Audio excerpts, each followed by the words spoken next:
Minyak goreng bisa digunakan sebagai kampanye, minyak goreng bisa digunakan untuk mempengaruhi pikiran masyarakat, menimbulkan kekecewaan, bahkan bisa untuk menjatuhkan suatu pemerintahan.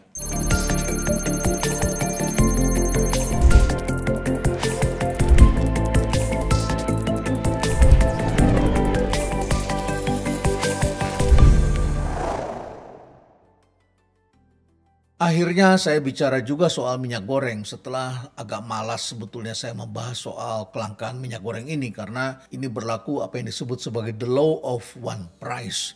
Kalau suatu produk itu identik ya minyak goreng di mana-mana ya sama dan tidak ada hambatan untuk perdagangan berangkat kemana saja maka harga akan sama.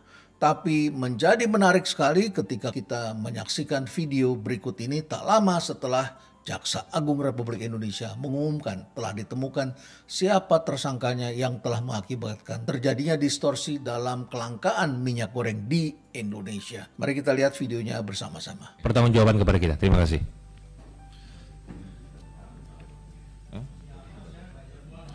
Jadi Pak Ketua, saya baru dikasih tahu oleh Pak Dirjen Perdagangan Luar Negeri, hari Senin sudah ada calon TSK-nya.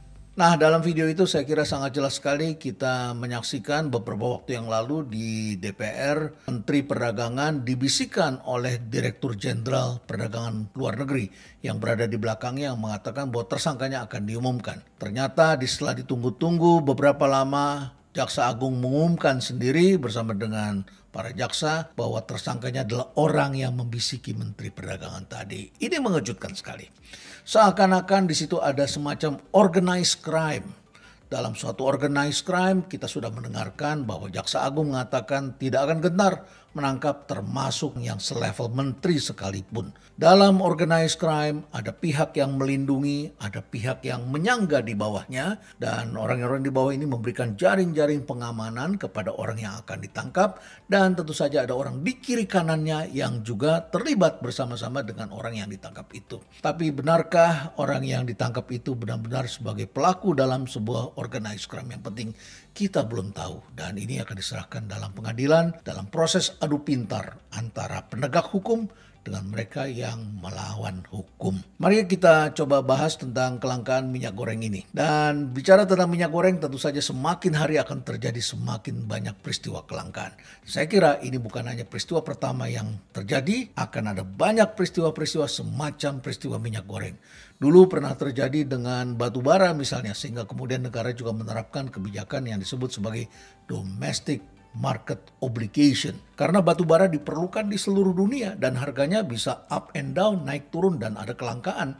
Dan ketika terjadi kelangkaan, permintaan pada waktu naik maka harga naik dan setelah itu apa yang terjadi? Di dalam negeri diabaikan karena kita adalah negara yang mau membeli dengan harga yang sesuai dengan GDP per kapita kita.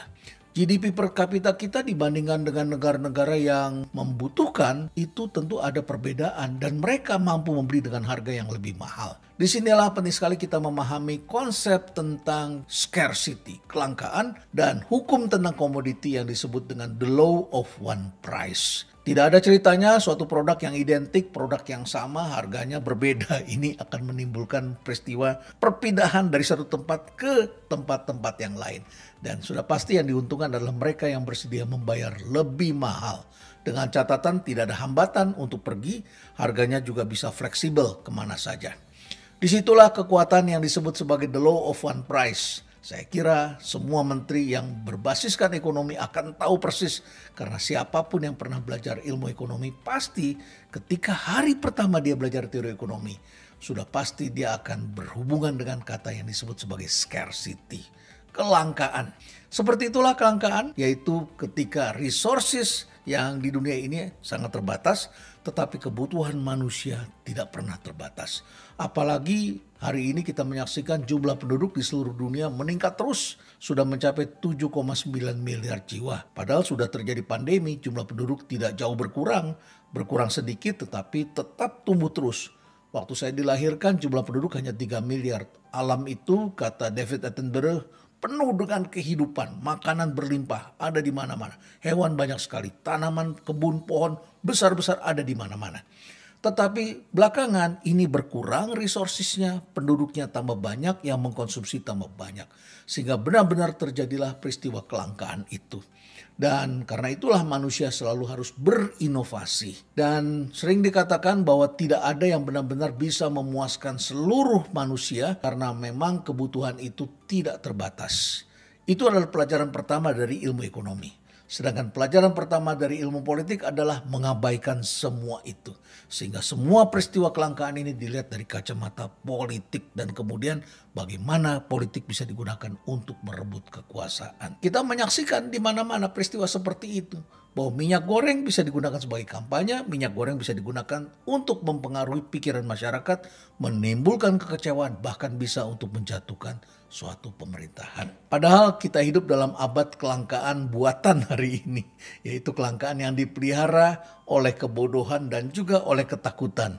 Walaupun sebagian itu adalah kelangkaan sungguhan, tetapi juga bisa terjadi ada yang disebut sebagai kelangkaan buatan. Baiklah, bagaimana kita memahami bahwa kelangkaan ini telah mengalami perubahan yang begitu dahsyat di seluruh dunia. Sebetulnya ini bukan hal baru. Pada tahun 2007, 2008, sampai 2010 sudah terjadi peristiwa yang terkait dengan minyak goreng ini. Anda barangkali masih ingat dengan suatu peristiwa di salah satu supermarket di Tiongkok pada tahun 2008. Pada waktu itu ada 3 orang yang meninggal dunia karena rebutan minyak goreng di sana. Di Tiongkok, di salah satu supermarket, Carrefour, yang kita kemudian mendengar bahwa ada puluhan orang juga yang luka-luka. Ini semua adalah karena harga tiba-tiba berubah dan orang kemudian merasa hidupnya terancam karena tidak bisa memiliki minyak goreng. Nah, kali ini kita menyaksikan perang yang terjadi di Eropa yang kebetulan kedua negara yang bertengkar itu adalah pemasok 30-60% produk yang sangat penting berdampak di negara-negara sekitar negara yang berperang itu, di sekitar Rusia dan Ukraina, yaitu produk-produk seperti tepung terigu, kemudian barley, dan kemudian biji bunga matahari, yaitu bahan baku untuk pembuatan minyak goreng di Eropa. Jadi di sana kalau kita di sini menggunakan minyak sawit, di sana menggunakan minyak biji bunga matahari.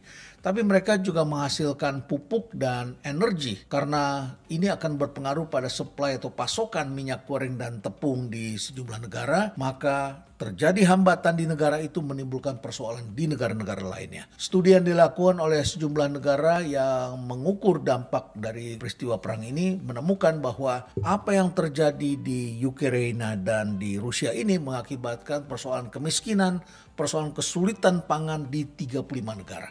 Bayangkan, perang terjadi hanya 2 negara saja, tapi berdampak pada 35 negara. Bahkan Amerika Serikat sekarang tengah mengalami peristiwa inflasi yang sangat besar. Dan Menteri Keuangan telah melakukan langkah-langkah untuk mengatasi persoalan yang dihadapi ini. Nah, sebelum perang sendiri kita sudah menyaksikan telah terjadi peristiwa climate change yang mengakibatkan supply akhirnya mengalami penurunan sepanjang tahun 2020. Kemudian ditambah lagi dengan ada peristiwa pandemi.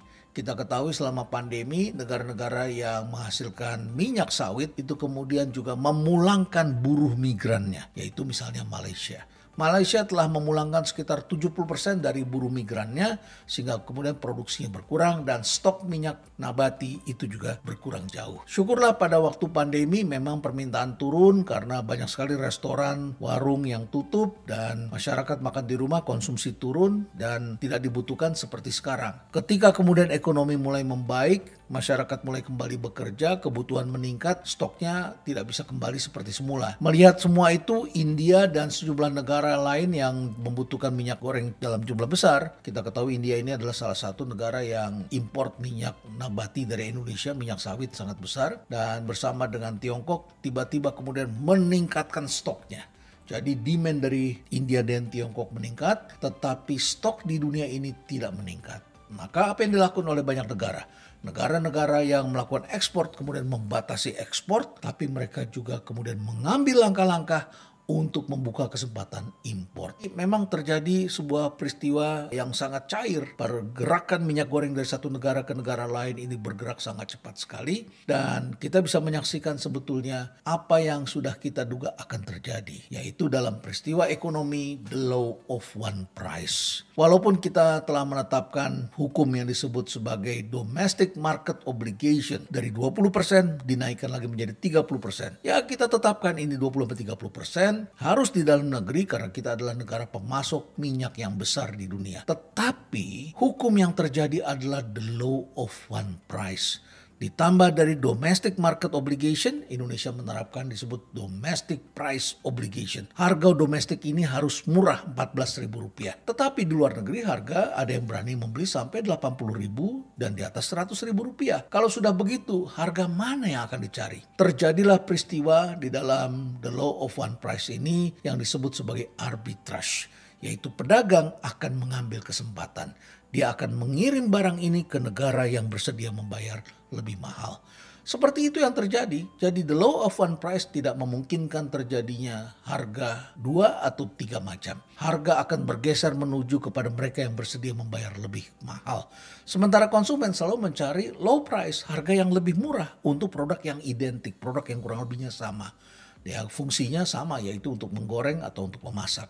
Nah, dalam peristiwa seperti itulah kemudian minyak goreng ini akan berpindah menuju negara kaya. Negara-negara yang memiliki daya beli yang lebih kuat daripada kita. Dan kemudian kita menyaksikan berlomba-lombalah para pengusaha mendekati aparat, ya mungkin salah satunya adalah Kementerian Perdagangan, untuk mendapatkan izin agar bisa mengekspor barangnya. Dalam beberapa hal mereka tidak mendapatkan izin, tapi mereka lakukan sendiri, yaitu smuggling, penyelundupan ke negara lain. Oleh karena itulah maka suatu negara perlu sekali membangun sistem perdagangan yang efisien. Malam hari pada saat Dirjen Perdagangan Luar Negeri itu ditangkap, saya berkunjung ke sebuah pasar induk dan saya melihat ada pasar induk yang dibangun oleh swasta di daerah Tanah Tinggi, daerah sekitar Tangerang. Tempatnya jauh lebih bersih daripada pasar induk yang dibangun oleh pemerintah. Sangat menarik sekali, tempatnya aman, tidak ada tukang copet, tidak ada preman yang berkeliaran, gerakan barang itu begitu efisien, datanya juga cepat sekali. Hari itu saya menyaksikan bagaimana harga terbentuk untuk produk-produk sayur-sayuran milik para petani yang datang mulai dari TB, Sumatera Utara, sampai kemudian juga dari Sulawesi Utara yang dibawa dengan pesawat terbang. Dan disitulah harga terbentuk. Prosesnya terjadi secara efisien. Tetapi berapa banyak pasar induk di Indonesia yang bergerak sangat efisien seperti ini? Tidak banyak. Saya tanya pada pengelolanya, ternyata dia baru hanya mengelola 2 atau 3 pasar saja. Sementara di Indonesia ada cukup banyak pasar induk dan mengakibatkan distorsi harga yang mengakibatkan petani selalu dirugikan. Bagaimana dengan sistem perdagangan minyak goreng dan produk-produk lainnya? Untuk menjamin agar terjadi the law of one price yang baik, maka diperlukan sistem informasi yang efisien. Yang sayangnya sampai hari ini kita tidak menyaksikan Kementerian Perdagangan telah membangun sistem informasi yang efisien. Tanpa kesungguhan untuk membangun efisiensi pasar ini, tentu saja adalah efisiensi informasi. Tanpa kesungguhan itu, yang terjadi adalah organized crime. Dan Indonesia adalah negara yang sangat empuk untuk dimainkan karena Indonesia adalah pemasok beberapa komoditas penting dunia. Dan sayangnya, sebagai negara pemasok komoditas yang penting, Indonesia tidak memiliki satupun instrumen untuk menjadi penetap harga. Belanda saja ketika menghasilkan bunga, mereka membentuk suatu bursa bunga yang sangat penting sehingga disitulah terbentuk harga. Kemudian Jerman yang tidak memiliki tembakau, mereka memiliki sistem mekanisme harga dan pasar untuk menetapkan harga tembakau. Katakanlah karet, barangkali Malaysia telah memilikinya. Indonesia menghasilkan sejumlah produk yang penting, tetapi tidak memiliki efisiensi pasar dan informasi yang bisa dipakai untuk pengambilan keputusan, bahkan untuk mempengaruhi harga. Saya kira ini adalah pelajaran yang sangat penting yang kita tidak bisa menyerahkan begitu saja kepada aparat penegak hukum, kepada sistem politik tanpa memahami bekerjanya apa yang disebut sebagai the law of one price. Dalam situasi yang demikian, kita menyaksikan bahwa harga-harga masih akan berubah di kemudian hari. Tidak hanya terjadi pada minyak goreng dan batu bara. Ini akan terjadi pada beras, karet, kemudian pada komoditas-komoditas penting dunia lainnya. Termasuk barangkali kemudian hari nanti adalah masalah nikel, energi, dan produk-produk unggulan yang kita gunakan. Termasuk kedelai, termasuk juga beras, dan produk-produk lainnya. Oleh karena itu maka kita perlu selalu menjaga agar ekonomi kita bisa bergerak dengan baik dan jauhkan dari organized crime. Cara terbaiknya tadi, ciptakan sistem informasi pasar yang efisien. Kalau tidak ini akan berdampak pada kerugian yang sangat besar. Nah saudara-saudara, untuk menjaga kesehatan jantung saya selalu minum Entrasur Platinum. Ini adalah nutrisi tinggi protein dengan ekstrak buah zaitun yang sangat penting. Stay relevant.